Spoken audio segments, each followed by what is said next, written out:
Então a gente vai ver assim, ó, uma criança, se ela não tem como ela crescer sozinha, não tem como ela crescer fisicamente, emocionalmente, intelectualmente, sem ter tutores.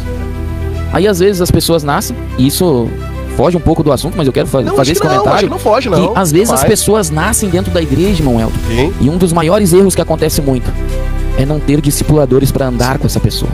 Porque a Bíblia, quando usa a expressão ali, ensina o menino no caminho que vai andar, se a gente vai ver, é o caminho no original, né? É o caminho, como assim? O pai andando no caminho com o filho, dizendo, ó, aqui é assim, aqui é assim. Jesus nos diz, eu sou o caminho. Eu sou o caminho. E ninguém vai ao Pai. Então, andando no caminho de Cristo com com essa nova criatura, esse bebê espiritual sendo alimentado, sendo orientado. Mesmo quando ele tomar choque, ele continuar sendo orientado, sendo ajudado, dizendo, ó, filho, não faz mais isso, não anda mais aqui. Porque, meu irmão, senão, o que vai acontecer? Pode acontecer de uma criança, não tendo toda essa estrutura, crescer e não ter maturidade. Quantos adultos que não têm maturidade aí, né? Que casam, têm filho, não sabem ensinar. Eu já vi muita gente assim, é triste, meu irmão, é triste. Sem maturidade nenhuma. Aí forma novos imaturos, às vezes apanha, sofre demais na vida.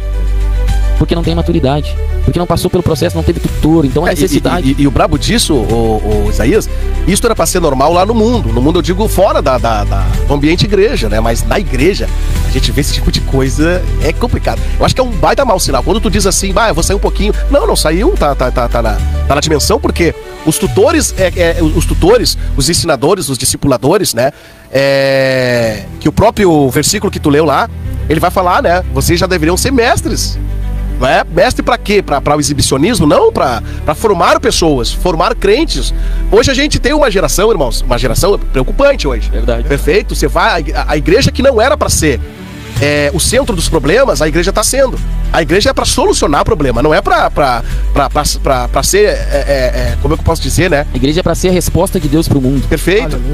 Perfeito. Aí se a pessoa vem na igreja, irmão Adriano, ela quer buscar o amparo, ela quer buscar, ela quer crescer, ela quer desenvolver, mas ela só encontra a menina, irmão. E outra coisa, irmão, é muito interessante isso aí que tu trouxe, sabe por quê? Irmão Adriano, um culto só não basta pra uma pessoa, viu? Verdade. Não basta, a gente tá vivendo no século XXI, um culto não basta. O culto só serve pra você direcionar as pessoas a ler a Bíblia, né? Você vai ensinar a pessoa como orar, né? Como jejuar, né? Vai ensinar valores do reino pra ela, mas é ela que vai ter que decidir fora do culto. Exato. Não é no culto que ela vai decidir essas coisas, o culto ela vai receber a orientação daquilo que ela vai fazer, né? Como... se aproximar, né? Perfeito, perfeito.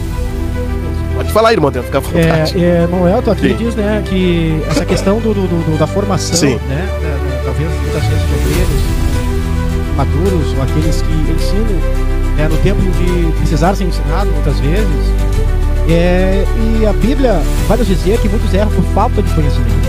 Por não examinarem as escrituras, acabam errando. E aí, por falhas de tutores, líderes, né, espirituais, que vêm a trazer a esse crescimento na graça e no conhecimento, né? Levar ele esse caminho aí. Verdade. Jesus, ele nos diz, e disse aos seus discípulos, para ver que é um tempo de crescimento espiritual que o próprio Jesus ensina aos seus discípulos. Lá no livro de Lucas, capítulo 24, verso 49, ele diz: eis que sobre vós envio a promessa de meu Pai. Ficai, porém, preste atenção, ficai, porém, na cidade de Jerusalém, até que do alto sejais revestidos de poder. Jesus diz: olha, a promessa, eu vos envio, vai acontecer. Mas eu lembro de Eclesiastes 3 lá, que diz que é um tempo determinado. Né? Muitos usam hoje passagens para se amparar e gerar até mesmo uma brecha para que o espírito contrário haja dentro da igreja. O versículo do ID. O versículo do ID é os que mais usam, né, os imaturos, porque eles usam esse ID, porque Jesus mandou, mas mandou no tempo certo, ele enviará no tempo certo. Ele diz: ficai em Jerusalém, até que do alto sejais revestidos de poder. Então diz assim, ó, te reveste, cresce primeiro na graça do conhecimento, no tempo certo. Não vai antes, né? Se tu ir antes, tu vai se arrebentar, né? Tem antes estar em Jerusalém, recebendo o cumprimento da promessa, não tem como ir. Aí sim serás minha testemunha, né? Aí em Samaria, em Judéias, e aí vai até os confins da terra. Pode ir, mas primeiro cresce. Mas a ideia que se passa hoje não é essa, né? Porque você vai de qualquer maneira e tal, né? Não, eu quero, você faz um... Porque, irmão, você faz um cursinho teológico ali, né? O cara entrou hoje, faz um cursinho teológico ali de 3 meses. Não aprendeu nem o beabá da fé. E aí ele vai... É complicado, cara. Aí ele se forma ali como bacharel em teologia. E aí já ganha status, né? Não quem que seja. Eu sou envolvido um pouco, não sou teólogo, mas sou envolvido com a teologia. Irmão também, creio que o irmão também. Eu gosto, não sou contra. Mas alguém vai e faz ali e já sai sendo pastor. Mas não passou pelos estágios. Aí como? Quando vinha o choque, que cuidar de um trabalho, cuidar de um departamento, vai haver momentos que tu vai ter que ter maturidade para aconselhar as pessoas. Alguém imaturo não tem como dar conselho. Alguém imaturo, alguém que não sabe qual é o princípio de Deus para todas as decisões, quando alguém vem pedir um conselho, vai receber um conselho distorcido. E há uma grande responsabilidade, irmãos Isaías. As palavras, né? A Bíblia vai dizer que a palavra ela tem poder de amaldiçoar e de abençoar. Exato. Imagina um conselho errado vindo de um líder. Tamanha é a responsabilidade perante Deus, né? Da vida espiritual, como vai se apresentar a Deus naquele dia, né? Como é que vai apresentar? Com a mão cheia de sangue? Será? Irmão Adriano, essa questão aí me fez lembrar, a posição antes que você trouxe, me fez lembrar de Jesus, né? Lucas capítulo 2:52 diz assim que e crescia Jesus em sabedoria, né? E em estatura e em graça, né? Que você diz graça e conhecimento, graça para com Deus e os homens. Então Jesus, ele crescia, ele tinha uma história. Ele começou com 30 anos, Isaías. Jesus foi alcançando, incrível, mas a Bíblia está dizendo que ele crescia Jesus, ele não veio com a absoluta sabedoria. Conforme humanamente ele ia crescendo, né? Aquilo que era 100% também ia aparecendo. Perfeito? Porque ele era 100% homem e 100%, né, Deus. E a Bíblia está dizendo, e crescia Jesus em sabedoria. Crescia significa que alguém está crescendo, se elevando em estatura. Só que esse crescimento é sobrenatural. Porque os pais de Jesus estavam procurando Jesus quando ele desaparece ali, vão achar Jesus pregando pros rabinos. Com 8 anos de idade. 12 ou 8, não me lembro. Mas pregando. 12 anos. Pregando pros rabinos, pros fariseus. E diz que os fariseus ficavam atônitos com a sabedoria do menino. Né? Mas a Bíblia vai falar do ministério messiânico dele com 30 anos. Agora, o que Jesus não fez, hein? Agora, pode ver que o conhecimento e a graça, eles têm que andar junto? Sim, com certeza. Porque os próprios fariseus, os mestres, os rabis da época, eles eram doutores da lei. Só que, porém, não tinham a graça, né? E de nada adiantavam, eram hipócritas. Sim. Eram pregadores, né? Ditadores, ensinadores da lei, porém não a praticavam, porque não tinham a graça de Deus para praticar e pôr em obras, né? Pôr em prática aquilo que ensinavam. E eles não tinham a sabedoria, né? Porque algumas traduções vão dizer que Jesus crescia em conhecimento e sabedoria também, né? Conhecimento, sabedoria e graça. Porque o conhecimento tu adquire com as informações. Tu pode estudar toda a Bíblia. Até o irmão Elton pegou sobre a mente de Deus. E é interessante, meus irmãos, porque se a gente estudar só a Bíblia, naturalmente dizendo, vai chegar um ponto que esgota. A gente termina o livro, acabou tudo que tá ali. Mas a Bíblia, ela contém muito além do que esse físico que a gente vê, porque ela é a palavra de Deus. E se ela é a palavra de Deus, ela saiu da mente de Deus. E se ela saiu da mente de Deus, a Bíblia vai mostrar que os pensamentos de Deus são mais altos que os nossos, que só o Espírito consegue prescrutar o íntimo de Deus. Então olha que tremendo, Jesus cresceu em sabedoria e graça. Não era só a informação das Escrituras, porque Jesus mostrou ali a Bíblia que ele foi estruturado na informação das Escrituras, mas ele tinha a sabedoria e a graça de Deus, ele crescia em estatura também, humanamente dizendo, fisicamente. E interessante, meus irmãos, que o crescimento, ele é muito importante. E como a gente estava falando, né, irmão Adriano, sobre a tutoria, liderança, né? E aí a importância, né, daqueles que estão nos ouvindo. Pode falar, mano. Só queria aproveitar ainda, né, nesse tema aí de crescer na graça, nascer de novo, do Espírito. Em Mateus, próprio Mateus ali 11, 25, o próprio Jesus, né? Pra gente ver que as coisas espirituais, elas não são decididas nas coisas naturais. Ou seja, o homem natural não compreende as coisas espirituais, né? Jesus, dando graça ao Pai, ele vai dizer no versículo 25 do capítulo 11 de Mateus: graças te dou, ó Pai, Senhor do céu e da terra, que ocultasse essas coisas aos sábios. Olha só, não adianta ter sabedoria somente, né? É o conhecimento. E ensinasse e revelasse aos pequeninos. Então, olha só, aos sábios foi ocultado as coisas de Deus, porque não tinham a graça, tinham conhecimento, mas não tinham a graça. Tinham somente a sabedoria, mas não tinham a graça. E foram ocultas as coisas de Deus a quem? Aos sábios. Então quer dizer o quê? Que os sábios tinham, aleluia, a sabedoria, mas não tinham a graça e o conhecimento das coisas de Deus. Não tinha a sabedoria espiritual, né?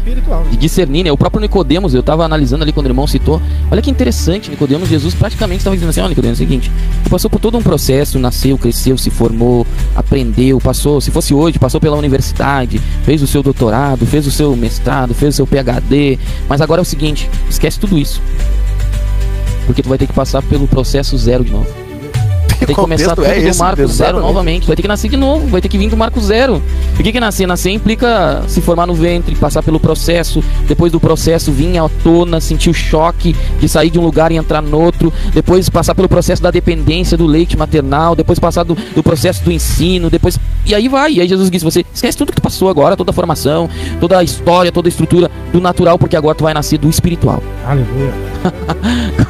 Agora tu vai ter um encontro comigo. Deus é tremendo, meu Vê, Abraão, Moisés só teve um encontro na sarça depois de quantos anos?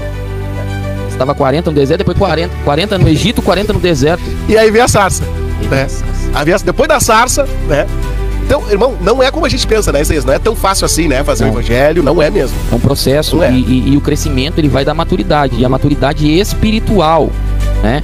Tem jovem, meu irmão, jovem de idade jovem, naturalmente dizendo que ele pode ser maduro espiritualmente. Agora nós não estamos dizendo, exatamente. Ele pode ser maduro espiritualmente, porque espiritualmente é diferente do naturalmente. Então, um jovem, ele pode ser maduro espiritualmente, mais maduro que um velho. Porque a Bíblia vai mostrar, e eu até vou ler aqui, eu li na live que eu... Agora eu me lembrei que eu estava sexta-feira no Ministério da Restauração, em Salmos, capítulo de número 119. Tu anotou, Isaías, o link aquele da experiência lá, do YouTube lá, que vocês estavam lá na rede nossa lá, do Ministério lá, na live lá. O link. Bom, né? Anotar esse link aí, dá pra as pessoas vão lá, pega o link e fica conhecendo, né? É verdade. Trabalho, enfim. Vambora. Então, olha o que a maturidade espiritual gera. No Salmo 119, 99 em diante, está escrito em alguns versículos, ó. Tenho mais entendimento do que todos os meus mestres, porque os teus testemunhos são a minha meditação. Meu irmão, é alguém que tem maturidade espiritual, é alguém que está dizendo assim, eu sou um aluno, eu sou um discípulo, mas eu tenho mais sabedoria que meus mestres. Cara, saiu totalmente, né? É verdade, saiu da lógica natural. Né? Entendo mais do que os antigos. Olha só, como que alguém mais novo vai entender mais que alguém mais antigo? Aleluia, porque guardo os teus preceitos. Então isso se adequa à maturidade espiritual. Pode um jovem ser mais maduro que muita gente que tem tempos de igreja. Infelizmente, como eu já disse, tem gente que tem tempos de igreja, mas não amadureceu. Porque, primeiro, talvez não teve tutores, não teve líderes que ajudassem ele. Eu até li um livro que o nome é Maturidade Espiritual, não me lembro o nome do autor, é um americano. Maturidade Espiritual não, desculpe. Paternidade Espiritual, ele mostra que todos nós, quando alguém nasce de novo na igreja, um novo convertido, a gente tem que adotar essa pessoa como um filho espiritual e ajudando ele até ele chegar à maturidade, à fase adulta espiritual, para ele gerar outros filhos. Né? Então a gente vê, meus irmãos, que é todo um processo, mas pode acontecer que um jovem na idade natural ser mais maduro que um velho na idade natural. Assim como foi o exemplo de Jesus, né? Que o irmão citou. Jesus, 12 anos, né? Ali, os mestres estavam atônitos ali, né? Os babacados. Quando Salomão, né, Adriano, ele sobe no trono, ele pede, né? Deus, olha, o que eu quero, né? Eu não quero fama, não quero nada, o que eu quero? Ele disse que queria o quê? E olha só, meus irmãos, que o crescimento espiritual ele vai gerar maturidade, ele vai gerar maturidade espiritual, né? E a maturidade espiritual, ela vai te dar uma posição de decisões acertadas. Quanto mais maturidade tu tem, menos tu erra. Tá aqui, Zé, ó, peguei lá no YouTube, lá, ó, quem quiser acessar lá, ó, programa da Superintendência da Juventude, né? Diz que é um baita programa lá. É benção de Tava Deus. uma benção, né? Tu foi lá dia 30 do 4. Isso. Né? 30 do 4 de 2021. E tá aqui a programação, 1 hora e 37 minutos no ar, hein? Exato. Benção, é um programa direto pelo YouTube, né? É uma benção de Deus, do nosso ministério e vá. Além dessa live, quero indicar uma que tem hoje, hein? Às 22 horas, sobre orgulho, né? Sobre orgulho? Sobre orgulho. Aqui foi sobre orgulho? Não, aí foi sobre os passos... 5 passos para um jovem vencer o inimigo. Olha só, rapaz, que tema abençoado. Então é uma necessidade, irmão, essa questão do crescimento, porque vai te dar, se tu crescer na maturidade, tu vai ter decisões mais acertadas, né, irmão Adriano? E aí as decisões mais acertadas vai ver amplamente na Bíblia, um exemplo, Tiago lá, né? Olha que interessante, alguém que tem que alcançou um crescimento espiritual, uma maturidade espiritual, porque o crescimento espiritual saudável é o crescimento que acompanha a maturidade espiritual saudável. Então, a gente vai ver que em Tiago lá tem uma passagem, não me recordo do capítulo, versículo, mas tá lá, confere que você vai achar, que diz assim, alguém chega até ti com uma necessidade, e aí você olha, você tem como satisfazer aquela necessidade. Tiago está falando sobre a fé sem obras, né? Sobre a fé sem obras. E você tem como satisfazer a necessidade daquela pessoa, mas você diz, eu vou orar por ti. E manda aquela pessoa com fome, um exemplo. Não tem comida e você tem sobrando no armário. Conhecimento, maturidade, crescimento verdadeiro em Deus. Por isso que temos aí muitas eu posso dizer até seitas, né? Pregando heresias. E por falta de conhecimento e crescimento da graça, são levados por ventos de doutrinas. Verdade. Muitas vezes as pessoas saem fora do tempo até ser revestido do alto de poder e saem a fazer a obra de qualquer maneira, e aí encontram-se contra esse vento de heresia e são arrastados. Porque não tem conhecimento, não tem maturidade, não tem experiência. É um menino. É um menino. É um menino indo pra guerra. Indo pra guerra. Totalmente sem armaduras, né? Sem um revestimento. É que nem assim, ó. Ainda se for um menino como Davi, né? Davi Exemplo. tinha uma experiência, uma maturidade. Davi não precisou nem da armadura pra vencer o gigante, pra ir pra enfrentar. Ele já tinha passado por um crescimento diante de Deus. Tanto que a gente vai ver passagens que... Olha que interessante. Vai ver passagens que a Bíblia vai mostrar. Davi não era guerreiro, mas vai dizer que ele era homem de guerra antes dele ser ainda guerreiro. Lá no anonimato, né? Sem ainda ele ser ungido, no anonimato ele tava lá. O que Davi tinha feito já? Já tinha experiência, mesmo menino. Já tinha matado lá o urso, não tinha? Já tinha matado o leão, não tinha? Ele tinha experiência, era menino, mas tinha, primeiro ponto, responsabilidade. Responsabilidade. Né? Tinha responsabilidade com o que era do pai. E ele zelava pela... Tinha o que? Zelo. Ele zelava. Então, mesmo menino, ele tinha responsabilidade e zelava, por consequência, teve experiências boas. E no anonimato, Deus viu, né? Olha que E tremendo, muitas meu pessoas Deus. hoje, irmãos, pensam que para crescer, eles têm que aparecer. Verdade. Pelo contrário, né? Pra gente crescer espiritualmente, a gente tem que diminuir. Pra gente subir, a gente tem que descer. Bom, olha o que Jesus fez lá lavando os pés do discípulo. Quanto Exemplo maior de tu... Exemplo. Tanto que é verdade isso, irmão, que no crescimento espiritual existe um inverso do crescimento natural em um aspecto que eu vejo. Primeiro, no crescimento natural, alguém passa por todos os estágios e quando se torna adulto, se torna independente. Não é mais dependente de ninguém. Forma a sua família e você que coordena a sua família, né? Saiu do lado dos seus pais. Não precisa mais de tutores, assim, naturalmente dizendo. Só que no contexto espiritual é diferente. Quanto mais adulto você é, mais dependente de Deus você é. Aleluia. Maravilha. Mais dependente de Deus você é, mais você precisa reconhecer a sua dependência de Deus para tudo. Um exemplo, a decisão do irmão ali, decisões que devem estar debaixo da vontade de Deus. Então, a dependência se torna cada vez maior de Deus. Glória a Deus. E as decisões acertadas se tornam cada vez maior também. Verdade. Hoje não estaríamos aqui, irmãos Isaías, né? Se fosse uma decisão que não fosse para crescimento espiritual, não estaria nessa oportunidade crescendo com os irmãos na graça e no conhecimento, que é o que estamos fazendo hoje aqui, né? Exato. Então, decisões vão te levar a crescer. Decisões vão te levar a um novo nascimento. Decisões vão fazer tu amadurecer. As nossas decisões são muito importantes. Exatamente. E quanto mais você crescer em Deus, mais você será útil para o reino de Deus. Mais você poderá ajudar alguém. Aí é aquilo que vem que eu falei, né? Sobre a igreja ser a resposta de Deus para o mundo. Bem colocado, maravilha. Resposta de Deus para o mundo. Sem cair nem exagerar fora do tempo, né? Como eu disse, o nanismo e gigantismo. Tudo tem um processo. Então, eu vejo que o maior exemplo, o irmão citou ali o que realmente é verdade. Se não estiver na videira, olha que interessante, os ramos, os galhos, a nutrição para eles produzir o fruto tem que sair da videira. A videira verdadeira. Então, sem os nutrientes que vêm da videira, que é de Cristo, não tem como produzir o fruto, porque não tem como ter folha em si mesmo. Não tem como ter vida em si mesmo. Então, a vida é em Cristo. Mas Cristo nos deu um exemplo na própria existência dele aqui na terra. Quando em Lucas, capítulo 2, versículo 52, que o irmão Elton citou, ali já tem uma grande orientação do crescimento. É seguir os passos de Jesus. A Bíblia mostra que a gente tem que seguir os passos de Jesus. E quais são os passos de Jesus? Crescia Jesus em sabedoria, em estatura e em graça para com Deus e os homens. A sabedoria aqui não é a sabedoria natural, é uma sabedoria de Deus, para tomar decisões acertadas da vontade de Deus, do projeto de Deus.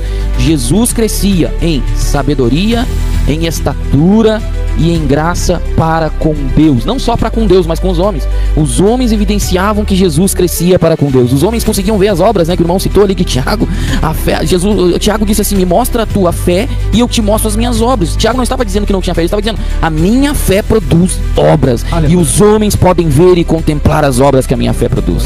Então, a maneira de alguém, como se desenvolve o crescimento espiritual, ou seja, quais os caminhos para se chegar a esse item, o conselho que eu dou ao jovem, ao velho, à criança, aqueles que estão nos ouvindo, que querem crescer diante de Deus: cresça na sabedoria do Evangelho, no conhecimento de Jesus, aleluia, e em graça, na graça, no favor imerecido, no amor de Jesus, pelas Escrituras. Se a tua igreja tem escola bíblica, valorize a escola bíblica. Se a tua igreja tem campanha de oração, valorize orar, porque a palavra de Deus vai mostrar que é importante orar, que é importante jejuar, que é importante aprender as Escrituras, que é importante ser submisso, que é importante ser servo, que é importante muitas coisas. A palavra de Deus vai nos orientar e vai te gerar um crescimento espiritual. E também quero te fazer um convite.